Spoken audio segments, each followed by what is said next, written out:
గజం భూమి 13,500 రూపాయలతో 151 గజాల భూమి 20 లక్షలు మాత్రమే. హలో సుధీర్ చంద్ర గారు. హలో అండి. పిల్లల్లో మనం మార్పులు కనుక చూస్తే రకరకాల మార్పులు వస్తూ ఉన్నాయి.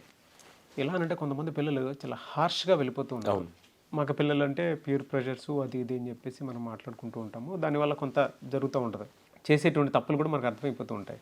ఎందుకంటే ఇన్ఫ్లుయెన్స్ తోటి పేరెంట్స్ మీద ఈగోకి వెళ్ళిపోయి ఇచ్చేస్తూ ఉంటారు. ప్రీవియస్ వీడియోలో మనం ఒకటి డిస్కస్ చేసుకున్నాము. ఏంటనంటే పిల్లలు పేరెంట్స్ మీద ఎదురు తిరగడానికి వచ్చేటువంటి కారణాలు ఏంటి అనేది హ్యూజ్ రెస్పాన్స్ వచ్చింది దానికి. అయితే కొంతమంది పిల్లలు అందులో ముఖ్యంగా ఆడపిల్లలు పేరెంట్స్తో సంబంధం లేకుండా ఉండిపోయేంత స్థాయికి వెళ్ళిపోతూ ఉంటారు. ఎలా, ఎందుకు అసలు? ముందుగా ఇక్కడ ఒక విషయం చెప్తాను నాగరాజు గారు. 1,00,000 మంది ఉంటే దాంట్లో 99,900 మంది 200% అమ్మాయిలు. మనకి తెలిసి మన జనరేషన్లో ఆడవాళ్ళు అనుకోండి, కెరియర్ని ఫ్యామిలీ కోసం అడాప్ట్ చేసిన వాళ్ళు, వదిలేసిన వాళ్ళు ఉన్నారు. కెరియర్ని ఫ్యామిలీ కోసం వదిలేసిన వాళ్ళు, తల్లిదండ్రుల కోసం ఎన్నో విషయాలు వదిలేసిన వాళ్ళు కూడా ఉన్నారు. కానీ మిగతా కొంతమంది, నేను చెప్పాను కదా 100 మంది, నేను చెప్పే 99,000 మందిలో 200% they are giving the best. కానీ ఈ 100 మంది కొంతమంది ఎంత భయంకరంగా, నాకు ఈ మధ్య ఒక ఇన్సిడెంట్ చూసిన తర్వాత ఇంకా అసలు చాలా బాధేసి, ఒక పక్క స్త్రీమూర్తులు అంటే గౌరవం ఎంత పెరుగుతుందో, వీళ్ళలాంటి ఒకరిద్దరు చేసే దానివల్ల అసలు ఇంత భయంకరంగా పిల్లలు ఎందుకు ఇలా తయారవుతున్నారనిపించే విధంగా అది ఎక్కడ పేరెంటింగ్లో లోపం అర్థం కావట్లేదు. ఆ ఇన్సిడెంట్ మాత్రం నన్ను చాలా కదిలించింది. అదేంటంటే మామూలుగా పిల్లల్ని చిన్నప్పుడు నుంచి తల్లిదండ్రులు ఎలా చూసుకుంటారంటే, తల్లి 9 నెలలు కడుపులో పెట్టి మోసుకుంటే తండ్రి మాత్రం బిడ్డ పుట్టిన దగ్గర నుంచి తన కంఠంలో ప్రాణం ఉన్నంత వరకు ఆ బిడ్డకు కానీ, లేకుంటే పిల్లలకు కానీ, లేకుంటే ఇంటికి కష్టం కలగకుండా ఆయన చూసుకుంటూ ఉంటాడు. చాలా గొప్ప విషయం అది. కానీ అటువంటి తండ్రికి ఆపద వచ్చినప్పుడు ఈ పిల్లలిద్దరు ఏం చేయాలి? అమ్మాయి కానీ అబ్బాయి కానీ ఆ మూమెంట్లో జాగ్రత్త చూసుకోవాలి. కానీ అలాంటి సందర్భమే one of the worst incident ever in the history of love or parenting అనేది ఈ మధ్య ఒకటి జరిగిందండి. అది with all your permission I want to share that. Sure sir, sure. అసలు అత్యంత బాధాకరం ఏంటంటే, ఏ శత్రువు కూడా అటువంటి చావు రాకూడదని నేను కోరుకుంటున్నాను. ఏ శత్రువుకి, ఎంత పాపాత్ముడికి కూడా అటువంటి చావు రాకూడదని చెప్పి నేను కోరుకుంటున్నాను.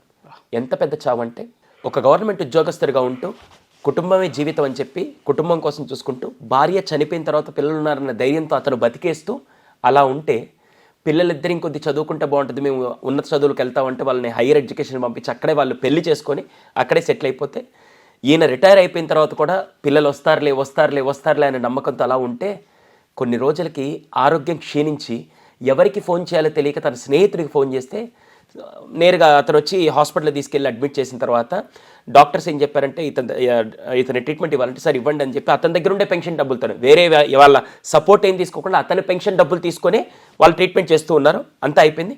కొన్ని రోజులు సెట్ అయిన తర్వాత ఇంకా ఇతను హాస్పిటల్ అవసరం లేదని మీరు ఇంటికి తీసుకెళ్ళొచ్చు అంటే, ఇంటికి తీసుకెళ్ళి ఇతన్ని చూసుకునే వాళ్ళు ఎవ్వరు లేరని చెప్పి ఇదే స్నేహితుడు వాళ్ళ తెలిసిన ఒక హోటల్ యొక్క మేనేజర్ ఉంటే ఆయనకి ఫోన్ చేసి, ఈ పెద్ద ఆయన మీ దగ్గర పెడతాను, ఆయన లేసి ఆయన పనులు అన్నీ చేసుకుంటాడు, భోజనం మాత్రం తీసుకొచ్చే విధంగా ఆయన కేర్ టేకర్ ఒక్కటి చూసుకోండి, మీకు కావాలంటే దాన్ని డబ్బులు ఇస్తానంటే, సరే మేనేజర్ మనకు తెలిసినోడే కదని చెప్పి మనవాడని చెప్పి ఒప్పుకున్నాడు. నేరుగా తీసుకెళ్ళి హోటల్లో, ఒక్కసారి ఆలోచించండి, 2 పిల్లలుండే ఒక తండ్రిని తీసుకెళ్ళి ఒక హోటల్లో ఒక అనాథలాగా పడేస్తే ఎలా ఉంటుందో ఒకసారి ఊహించండి. రోజు ఆయన లేచి ఆయన పాటికి ఆయన పనులు చేసుకుంటే, వాళ్ళు హోటల్ వాళ్ళు ఏ భోజనం తెచ్చితే ఆ భోజనం తింటూ ఆ హోటల్లో ఉండిపోయాడు, అలాగే అక్కడ పే చేస్తూ. కానీ వయసు మీద పడే కొద్దీ అతను ఆరోగ్యం క్షీణిస్తూ ఉంటే, ఎవరైతే జాయిన్ చేశారో ఆ స్నేహితుడు రావడం మానేశాడు. ఇంక ఈ హోటల్ మేనేజర్కి ఏం చేయాలో తెలియట్లేదు. ఆయనేమో ఆరోగ్యం బాగాలేకుండా వస్తుంది, చూసుకోవాలంటే వీళ్ళ స్టాఫ్ ఎవరు చూసుకోలేకపోతున్నారు. వెంటనే ఏం చేద్దాం తెలియక భయం వేసి, ఎక్కడ ఈయనకైనా జరగరాని జరిగితే ఇబ్బంది అవుతుందని చెప్పి వెంటనే ఆ హోటల్ మేనేజర్ పోలీస్ స్టేషన్కి ఫోన్ చేశాడు. పోలీసులు వచ్చారు. రాగానే అడిగారు, ఎవరు పెద్ద అయినా మీరంటే ఆయన చెప్పాడు వెంటనే, నేను ఒక బ్యాంక్ రిటైర్డ్ ఆఫీసర్నండి, నాకు అంతకుముందు నాకు మంచి పొజిషన్ ఉంది, కానీ ఇప్పుడు పిల్లలు ఎవరు నా దగ్గర లేక నేను అనాథలాగా ఉన్నానంటే, సరే ఎవరు మీ పిల్లలంటే, ఒకరు కెనడాలో ఉన్నారు, ఒకరు యూఎస్లో ఉన్నారు, 2 పేర్లు ఫోన్ నెంబర్లు అడ్రస్తో సహా ఇచ్చేశాడు. ఇచ్చి వెంటనే ఫస్ట్ అబ్బాయికి ఫోన్ చేశారు. అబ్బాయి ఫోన్ చేసి కలవలేదు, అసలు కనెక్ట్ అవ్వట్లేదు. సరే ఆ పాపాతుందో తెలుసో లేదో పక్కన పెడదాం, అసలు కనెక్ట్ అవ్వాలి అతనికి. సెకండ్ అమ్మాయి నెంబర్కి ఫోన్ చేశారు. కూతురు ఫోన్ ఎత్తింది. అక్కడ కూతురు ఫోన్ ఎత్తి, ఆమెకి మ్యారేజ్ అయిపోయి అక్కడ ఫ్యామిలీ ఎంత ఉంది, కూతురు ఫోన్ ఎత్తంగానే ఒక్కసారిగా పోలీసుల జీవితాల్లో రక్త చరిత్ర లాంటి సినిమాల సిచ్యువేషన్స్ అన్నీ చూసుంటారు, కానీ ఇటువంటి డైలాగ్స్ మాత్రం నాకు తెలిసి పోలీసుల జీవితంలో ఎప్పుడు వినుంటారు.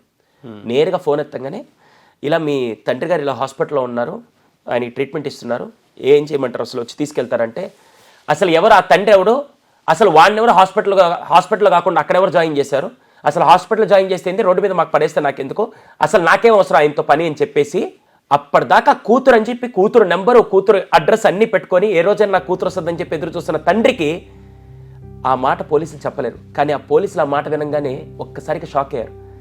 అసలు నేను మాట్లాడేది నిజంగా కూతురుతోనే లేకుంటే ఇంకెవరన్నా పరాయి శత్రువుతో ఎవరితోనో మాట్లాడుతారని చెప్పి ఒక్కసారి, ఎందుకంటే మీరు అనవసరంగా ఆయన తీసుకొని జాయిన్ చేస్తున్నారు, బతికితే బతకనివ్వండి లేకుంటే చస్తే చావనివ్వండి, నాకు కూడా మళ్ళీ ఫోన్ చేయబాకండి అని చెప్పి, చచ్చిపోతే రోడ్డు మీద పడేయండి అని చెప్పి కూతురు ఫోన్ పెట్టేసింది. అంటే పిల్లలు లేక చాలామంది బాధపడుతుంటారు. పిల్లలు పుట్టాక ఇటువంటి పిల్లల్ని ఎందుకు ఇచ్చావు దేవుడా అని చెప్పి కొంతమంది బాధపడుతుంటారు. అందులో నాకు తెలిసి ఆ నరకమే. ఇంకా బాధాకరమైన విషయం చెప్పమంటారా, ఆ పోలీసులు ఆ విషయం 2 రోజులు దాచారు, చెప్పకుండా దాచారు. ఈయన ఆరోగ్యం క్షీణిస్తూ తర్వాత ఎన్నిసార్లు ఫోన్ చేసినా ఆమె ఎత్తడం మానేసింది. ఇంకా తప్పక ఈ పోలీసు వాళ్ళు ఆయనకి చెప్తే దాదాపుగా కొన్ని సంవత్సరాల నుంచి ఆరోగ్యాన్ని బిగబట్టుకొని పిల్లలు వస్తారన్న ఆ ధైర్యంతో బతికిన వ్యక్తి ఈ విషయం తెలియంగానే ఆ గుండె తట్టుకోలేక మరుసటి రోజు ఉదయమే ఆగిపోయిందండి. అప్పటిదాకా బతికిన తండ్రి, పిల్లలు వస్తారని బతికిన తండ్రి, ఆ కూతురు ఆ మాట అన్నదని తెలిసి ఆ తండ్రి ఇంకా పిల్లలు రారని చెప్పి మనస్తాపం లేకుంటే దేవుడు ఇది విని నువ్వు చనిపోవాలని రాస్తున్నాడో తెలియదు, కానీ అక్కడికి ఆయన ప్రాణం ఆగిపోయింది. ప్రాణం ఆగిపోయిన తర్వాత కనీసం తలకొరి పెట్టడానికైనా పిల్లలతో పెట్టిస్తే ఆయనకి ఆత్మ సంతోషంగా ఉంటుందని చెప్పి మళ్ళీ పోలీసులు అటు కూతురికి ఇటు కొడుకు ఫోన్ అసలు కలవట్లేదు, కూతురు అసలు ఫోనే ఎత్తడం మానేసింది. వీళ్ళు ఫోన్ చేస్తారని తెలిసి కూతురు ఫోన్ ఎత్తడం మానేస్తే ఇంకా అలా చూస్తూ ఒక గవర్నమెంట్ ఉద్యోగిని, రిటైర్డ్ ఎంప్లాయీ ప్లస్ అంత బాగా ఉన్న వ్యక్తిని మనం ఎందుకు అలా అనాథలాగా పడేయాలని చెప్పి రక్త సంబంధాలకి లేని మానవత్వాన్ని పోలీసులు కాకి చొక్కాల్లో ఉండే మానవత్వాన్ని అక్కడ చూపించి అన్ని పనులు పక్కన పెట్టి తన డబ్బులు కాకుండా వీళ్ళ పాకెట్లో నుంచి డబ్బులు తీసి ఆ కాకి చొక్కా హృదయాలు అందరూ వాళ్ళంత కఠినంగా ఉంటారనుకుంటారు, కానీ అదే పోలీసు వాళ్ళు జీవితంలో ఒక చాలా గొప్ప పని ఏదైనా చేసుంటే, అతి గొప్ప పని ఏదైనా చేసిండి మిగతా జనాలందరికీ ఇన్స్పిరేషన్ అయింది ఏంటంటే వాళ్ళ సొంత డబ్బులతో ఆయన దేహాన్ని తీసుకొని వచ్చి సొంత బిడ్డలు కూడా దహన సంస్కారాలు చేయలేని పొజిషన్లో వాళ్ళందరూ కలిసి ఒక కుటుంబ సభ్యులుగా మారి ఆయనకి దహన సంస్కారాలు చేసి, నాకు తెలిసి ఇప్పుడు ఆయన నిజంగా పైకి వెళ్ళేటప్పుడు కూడా దేవుడా ఇన్ని రోజులు బతికిన దానికి నాకు పిల్లల వల్ల ఆనందం అనుకున్నాను, కానీ నాకంటూ ఒక నలుగురు తెలియని వ్యక్తులు నాకు చితి కాల్చారని చెప్పి నాకు తెలిసి ఆ దేహం చాలా ఆనందంగా స్వర్గానికి వెళ్ళి ఉంటుంది. కానీ ఖచ్చితంగా ఒకటి మాత్రం ఏంటి తెలుసా నాగరాజు గారు, ఇంతకుముందు ఈసారి ఏదైనా పాపం చేస్తే we believe in karma right, ఈసారి ఏదైనా పాపం చేస్తే వచ్చే జన్మలో మన పిల్లలకు అలా ఎఫెక్ట్ అవుతుంది, లేకుంటే నెక్స్ట్ తరం పిల్లలకి ఎఫెక్ట్ అవుతుంది అనుకుంటారు. కానీ బాగా గుర్తుపెట్టుకోండి, ఇది కలియుగం. What goes around comes around. మీరు ఇప్పుడు ఏది చేస్తే అదే తిరిగి మీ దగ్గరికి వస్తుంది. డెఫినెట్గా ఈరోజు ఆ తండ్రికి జరిగిన సిచ్యువేషనే రేపటి రోజున ఆవిడ పెద్ద అయిన తర్వాత, ఆవిడ ముసలాడైన తర్వాత ఆ ముసలావిడికి కూడా అలా జరిగితే ఆ తండ్రి పడ్డ నరక యాతన ఏంటో అప్పుడు ఆమెకు అర్థమవుతుంది. ఈ వీడియో ద్వారా ప్రతి ఒక్కరికి ఒక విషయం చెప్తానండి, అమ్మా నాన్న మీరు చిన్నప్పుడు వాళ్ళు మిమ్మల్ని చూసుకోవడం కాదు, పెద్దయ్యాక వాళ్ళు ఆఖరి శ్వాస వరకు మీరు తల్లిదండ్రులు ఎలా చూసుకుంటున్నారో అది నిజమైన ప్రేమ. వాళ్ళు ఏదో మీకు ఫీజులు కడుతున్నారు, ఏదో చూసుకుంటున్నారు అనే పాయింట్లో మాత్రమే కాకుండా వాళ్ళని మీరు లాస్ట్ మూమెంట్లో చూసుకుంటేనే దాని వాల్యూ అనేది నెక్స్ట్ లెవెల్లో తెలుస్తుంది. అదే చాలామంది మిస్ చేస్తూ ఉంటారు. ఇప్పుడున్న జనరేషన్ పిల్లలు ఎలా అంటే అంత ఒక ఫ్రస్ట్రేటెడ్ మైండ్తో ఉండే ఆ కైండ్ జనరేషన్ పిల్లలు మాత్రమే మనం చూస్తూ ఉన్నాము. మెటీరియలిస్టిక్ అని చెప్పొచ్చు. మీరు చెప్పినటువంటి ఈ ఇన్సిడెంట్లో ఆ ఇద్దరు పిల్లలు దానికి సంబంధించినటువంటి వాళ్ళే. ఎంత ప్రేమతో పెంచినా కూడా పేరెంటింగ్లో కొన్నిసార్లు చెప్తూ ఉంటుంది మా మదర్ ఎప్పటికప్పుడు ఒక మాట, పిల్లల్ని మనం కంటాం కానీ వాళ్ళ గుణాన్ని మనం ఎప్పుడు కనలేం కదా, మనం ఎంతవరకు ఇవ్వాలో అంతవరకు ఇస్తాము, మిగతాది వాళ్ళ దానికి వదిలేయాలని చెప్పేసి అంటూ ఉంటారు. మేము నిజంగా కొంతమంది గుణం ఎలా ఉంటుందనంటే ఇంకంతే, వాళ్ళని మనం మార్చలేము. అటువంటి వాళ్ళదే ఇందులో ఉన్న ఆడపిల్ల కానివ్వండి లేదంటే మగపిల్లడు కానివ్వండి, ఇద్దరు చాలా స్టోరీస్ ఉన్నాయండి. ఇటువంటి స్టోరీస్ అనే దానికంటే కూడా చాలా జీవితాలు ఉన్నాయి, ఇప్పటికీ నలిగిపోతున్నాయి. ఈ వీడియో చూసిన తర్వాత కూడా నా పరిస్థితి ఇదే కదా అని చెప్పేసి పేరెంట్స్, అనాథాలయ శరణంలో ఉండేటువంటి వాళ్ళైనా బయట ఉన్న వాళ్ళైనా సరే, లేదా ప్రతి పేరెంట్కైనా ఒక ఇన్సెక్యూరిటీ ఖచ్చితంగా వస్తుంది. అరే రేపటి రోజు నేను ఇలా కాకుండా ఉండాలి కదా అనేటువంటి ఆలోచన డెఫినెట్గా వస్తుంది. కళ్ళ ముందు నీళ్ళు వచ్చేస్తాయి. మనం లాస్ట్ టైం ఒకటి నాగరాజు గారు మీకు గుర్తుందో లేదో తెలియదు కానీ పిల్లలు ఎంతసేపటికి రావట్లేదు, ఇంకా మేము మంచాన పడితే చూసుకునే వాళ్ళు లేరు అని చెప్పి ఒక తండ్రి తన చితిని పేర్చుకొని కాల్చుకొని చనిపోయాడు. ఎంత దౌర్భాగ్యమైన స్థితి అంటే పిల్లలు ఉండి కూడా పిల్లలు రారని తెలిసి ఆ నరకం అనుభవించేదానికంటే మనమే చంపేసుకుందాం అని చెప్పి ఈరోజు చాలామంది తల్లిదండ్రులు పిల్లలున్నా కూడా అనాథల్లాగా చచ్చిపోతున్నారు. చూసారా? అంతకంటే దౌర్భాగ్య స్థితి ఏది ఉండదు. అనాథల్లాగా పుట్టడం కాదు, అనాథ తల్లిదండ్రులాగా చాలామంది చచ్చిపోతున్నారు ఈరోజు. అనాథ తల్లిదండ్రులాగా. ఆ ఒక్కటి మాత్రం భవిష్యత్తులో ఇటువంటి వీడియో ద్వారా ఖచ్చితంగా కొంతమంది పిల్లలు మినిమం ఆ టైంలో ఇవ్వాల్సిన లవ్ అండ్ ఎఫెక్షన్ ఇవ్వగలిగితే అదే చాలండి. ఎస్, పర్సనల్ అపాయింట్మెంట్ కోసం అని చెప్పేసి అడుగుతూ ఉంటారు. లేదంటే పిల్లలతోటి ఎవరైతే సఫరింగ్స్ ఫేస్ చేస్తూ ఉన్నారో పేరెంట్స్, బాధ భరించలేక, లేదు పిల్లలు పడేటువంటి మనోవేదనని భరించలేక, తట్టుకోలేక కొంతమంది పిల్లలు సూసైడ్ అటెంప్ట్స్ అవి చేస్తూ ఉంటారు. అటువంటి వాళ్ళు ఉన్నారు. మీలాంటి ఎక్స్పర్ట్స్ని అప్రోచ్ అవ్వాలనుకుంటారు. ఎందుకంటే తెలుగు రాష్ట్రాల్లో సుధీర్ సాండ్రా అంటే ఈజ్ ఒక్కొక్క హ్యూజ్ రెస్పెక్ట్. అండ్ దాంతోపాటు పిల్లల సైకాలజీకి సంబంధించి ఏదైనా ఉన్నారు అని అంటే మీ స్కూల్ దగ్గరకు వచ్చేస్తారు, అంటే మీ ఎక్స్పర్ట్ టీమ్ దగ్గరకు వచ్చేస్తారు.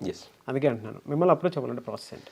ఇక్కడ ఒక చిన్న విషయం నాగరాజు గారు, నేను ట్రైనింగ్స్ పిల్లలకి పెద్దలకి అందరికి ఇస్తూ ఇప్పుడు రిక్వైర్మెంట్ మార్కెట్లో నా గురించి చాలా ఉంది. నా గురించి అంటే నేను కాదు, సైకాలజీ డిమాండ్ చాలా ఎక్కువ ఉంది. అందుకని నేను స్కూల్స్ కాలేజ్కి వెళ్ళి చేస్తూ, కానీ చాలామంది కౌన్సిలింగ్ వచ్చినప్పుడు అందరికీ నేను జస్టిఫికేషన్ చేయలేకపోతున్నాను. కాబట్టి దానికోసం ఒక పని ఏం చేశానంటే, నేనున్న రోజులు నేను కౌన్సిలింగ్ తీసుకుంటే, లేకపోతే మా టీమ్ ఆఫ్ ఎక్స్పర్ట్స్ ఎలా అంటే, ఇప్పుడు ఒక జ్వరం వచ్చినప్పుడు మనం మామూలు డాక్టర్ దగ్గరికి వెళ్ళిపోతాం, ఫిజిషియన్ దగ్గరికి వెళ్తాం. కానీ హార్ట్కి ఏదైనా సమస్య వచ్చినప్పుడు మనం ఒక కార్డియాలజిస్ట్ దగ్గరికి వెళ్తాం, ఎందుకంటే దీని ఎక్స్పర్ట్ ఆయన కాబట్టి. అలాగే నా దగ్గర మన అసోసియేషన్లో మన దగ్గర చాలామంది టీం, ఆటిజం కానీ, ADHD కానీ, అడల్ట్ కేసెస్ కానీ, పిల్లలు చదవట్లేదు లేకుంటే వాళ్ళ కాన్సన్ట్రేషన్, ఇవన్నీ కలిపి మన దగ్గర టీమ్ ఆఫ్ సైకాలజిస్టులు ఉన్నారు. మన కౌన్సిలింగ్ సెంటర్లోనే వాళ్ళందరూ ఉంటారు. మీరు నా మీద ఎంత నమ్మకం పెట్టుకొని వస్తారో 200% దానికి డబల్ నమ్మకాన్ని నేను ఇవ్వకపోతే మార్కెట్లో మనం క్రియేట్ చేసుకుని నేమంతా పోతుంది. అవును, అందుకనే నేను ఎక్కడికి వెళ్ళాలి ఈ కౌన్సిలింగ్ తెలియక చాలామంది ఇబ్బంది పడుతుంటే, ఆ నమ్మకంతో వస్తే మాత్రం 200% నేనున్న రోజు నా అపాయింట్మెంట్ కానీ, నేను లేని రోజు నా టీమ్ ఆఫ్ సైకాలజిస్ట్ మన కౌన్సిలింగ్ సెంటర్లోనే, వేరే దగ్గర కాదు. వేరే దగ్గర మళ్ళీ రెఫర్ చేస్తే ఎలా ఉంటుంది అనుకోవచ్చు. మళ్ళీ మీరు మన కౌన్సిలింగ్ సెంటర్కి వచ్చి కూర్చొని అక్కడ టీమ్ ఆఫ్ ఎక్స్పర్ట్స్ ఉంటారు. మీ ప్రాబ్లం తగ్గట్టు వాళ్ళ కౌన్సిలింగ్ అపాయింట్మెంట్ బుక్ చేసి 200% అందరికీ అందుబాటులో, ప్రతి మధ్యతరగతి, దిగువ మధ్యతరగతి ప్రతి ఒక్కరికి అందుబాటులో ఉండే విధంగా ఆ కౌన్సిలింగ్ ఫీ స్ట్రక్చర్ కూడా అలాగే ఉంటుంది. మీ అందరికీ అది హెల్ప్ అవుతుంది. పిల్లల్ని చిన్న సమస్యలు ఉన్నప్పుడు తీసుకొని వస్తే దాన్ని సాల్వ్ చేయడం మనకి చాలా ఈజీ. అంతా కాలిపోయిన తర్వాత తీసుకొని వచ్చి మా వాడు మండిపోతారు అంటే మేము ఇంకా దానికి నేను ఇంకొద్ది కిరోసిన్ పోయాలి తప్ప నేను ఇంకేం చేయలేను. కానీ బ్యాండేజ్ చేయాలన్నా కూడా కొద్ది దెబ్బ వస్తే నేను చేయాలి, లేకుంటే పెద్ద ఆపరేషన్ చేయాల్సి వస్తుంది. అలాగే చిన్న చిన్న బిహేవియర్లో ఉన్నప్పుడు మా దగ్గర పిల్లలు చదవట్లేదు, దానికి ఎక్స్పర్ట్స్ ఉన్నారు. పిల్లలు కాన్సన్ట్రేషన్ పెట్టట్లేదు సార్, అసలు చదువు మీద ఇంట్రెస్ట్ చూపించడం, వాడి ఇంటెలిజెన్స్ ఎలా ఉందో తెలుసుకోలేకపోతున్నాం, దానికి ఎక్స్పర్ట్స్ ఉన్నారు. ఇంకా చెప్పాలంటే పిల్లలు హైపర్ యాక్టివ్గా ఉన్నారు సార్, ఆటిజం ఇవన్నీ ఉన్నాయి, దానికి ఎక్స్పర్ట్స్ ఉన్నారు. సార్ వైఫ్ అండ్ హస్బెండ్ సమస్యలు ఉన్నాయి, ఎక్స్పర్ట్స్ ఉన్నారు. Team of psychologist, team of experts మన దగ్గర ఉన్నారు. ఏ ప్రాబ్లం ఉన్నా సరే, మానసిక సమస్య కేర్ ఆఫ్ అడ్రస్ మీరు రీచ్ అవ్వాలంటే ఈ కింద ఫోన్ నెంబర్కి ఒక్కసారి ఫోన్ చేయండి. మా టెలికాలింగ్ టీం మీకు అపాయింట్మెంట్ ఫిక్స్ చేసి మీరు మన కౌన్సిలింగ్ సెంటర్కి వచ్చి కూర్చొని మీరు కౌన్సిలింగ్ చేసుకోవచ్చు అండి. రేవేస్, thank you so much Sudheer Sandra గారు. థ్యాంక్ యూ అండి. చూసారు కదండి వీడియో. ఈ వీడియోపై మీ అభిప్రాయం కమెంట్ బాక్స్లో పోస్ట్ చేయండి. అండ్ ముఖ్యంగా మీరు కనుక మీ పిల్లల విషయంలో ఏదైనా పొరపాట్లు జరుగుతూ ఉన్నా, లేదు మీ పిల్లలే పొరపాట్లు చేస్తూ ఉన్నా, మీ పిల్లల విషయంలో మీరు పొరపాట్లు చేస్తూ ఉన్నా, లేదు బయట వాళ్ళ నుంచి పొరపాట్లు జరుగుతూ ఉన్నా కూడా, సో పిల్లలు పాడే అవకాశం ఉంటుంది. కాబట్టి మా పిల్లలు చేంజెస్ వచ్చింది, దీన్ని ఎలా అన్నా సరే అనుగుణంగా మార్చుకోవాలనుకుంటున్నాము, ఒక్కొక్క ఎథికల్ అండ్ మోరల్ ఫామ్లోకి పిల్లల్ని తీసుకువెళ్ళాలనుకుంటున్నాము, లేదు ADHD, ఆటిజం అటువంటి వాటితో బాధపడుతున్నారు అనుకున్నటువంటి వాళ్ళైనా సరే, సో ప్రాపర్ థెరపీతోటి ముందుకెళ్ళాలి అనుకుంటే, సైకాలజిస్ట్లో హెల్ప్ తీసుకోవాలి అనుకుంటే స్క్రీన్ మీద మీకు కాంటాక్ట్ నెంబర్ కనిపిస్తుంది. సో సుధీర్ సాండ్రా గారి టీమ్ ఆఫ్ ఎక్స్పర్ట్స్ ఉన్నారు, వాళ్ళతోటి కూడా మీరు ట్రావెల్ అయ్యి ముందుకెళ్ళొచ్చు.